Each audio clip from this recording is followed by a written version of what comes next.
गणेशाय नमः। राधे राधे। आपका स्वागत है हमारे चैनल नैन्सी वर्मा पे। आज हम बात करेंगे अहोई अष्टमी व्रत की कथा और उसका महत्व। अहोई अष्टमी का व्रत माताएं अपनी संतान की लंबी आयु के लिए और उनकी सुख समृद्धि के लिए रखती हैं। अहोई व्रत कार्तिक मास की कृष्ण पक्ष की अष्टमी को रखा जाता है। यह व्रत अपने पुत्र प्राप्ति के लिए भी कर सकती हैं। अहोई अष्टमी का व्रत विशेष रूप से उत्तर भारत में मनाया जाता है। अब हम सुनाएंगे अहोई अष्टमी की व्रत कथा। व्रत करे माँ अहोई संतान हित यशमान, आशीष दे माँ अहोई पूरन हो सब काम। माता पूजे अहोई रखे पुत्र का ध्यान, धन धान सुख समृद्धि पाए परिवार महान। शुरू करते हैं अहोई अष्टमी की व्रत कथा। प्राचीन काल में किसी नगर में एक साहूकार रहता था। उसके 7 पुत्र थे। दीपावली से पहले साहूकार की स्त्री घर की पुताई के लिए मिट्टी लेने जंगल जाती हैं और कुदाल से मिट्टी खोदने लगती हैं। उसी जगह एक स्याहू की मांद थी। उस स्त्री के हाथ से कुदाल स्याहू के बच्चे को लग जाती है और बच्चा तुरंत मर जाता है। अपने हाथ से हुई हत्या को लेकर साहूकार की पत्नी को बहुत दुख हुआ, पर अब क्या हो सकता है। वह दुख से पश्चाताप करती हुई अपने घर लौट आई। कुछ दिनों बाद उसके बेटे की मृत्यु हो गई। फिर अचानक दूसरा बेटा भी मर गया। इसी तरह तीसरा बेटा भी मर गया। चौथा भी इसी तरह मर गया और वर्ष भर में उसके 7 बेटों की मृत्यु हो गई।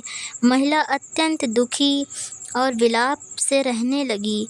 एक दिन उसने अपनी आस पड़ोस की महिलाओं को वृद्ध महिलाओं से विलाप करते हुए बताया कि उसने जानबूझकर कभी कोई पाप नहीं किया है।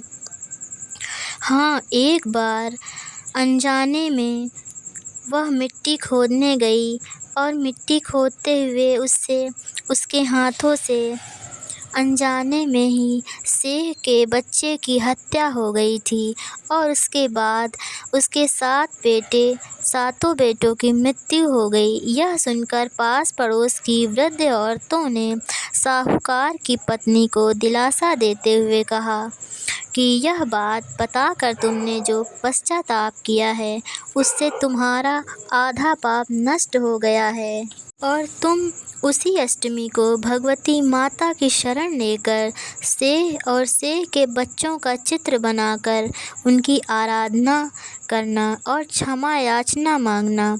ईश्वर की कृपा से तुम्हारा पाप धुल जाएगा।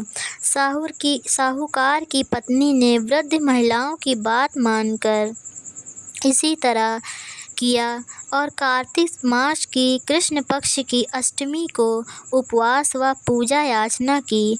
वह हर वर्ष नियमित रूप से ऐसा करने लगी। तत्पश्चात उसके 7 पुत्र रत्नों की प्राप्ति हुई।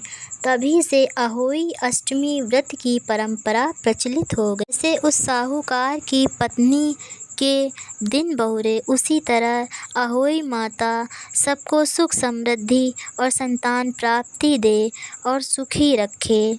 जय अहोई माता की। यह व्रत कथा कैसी लगी आपको? अगर अच्छी लगी हो तो लाइक करें और चैनल को सब्सक्राइब कर लें। धन्यवाद। और कथाओं के लिए देखते रहें हमारा चैनल।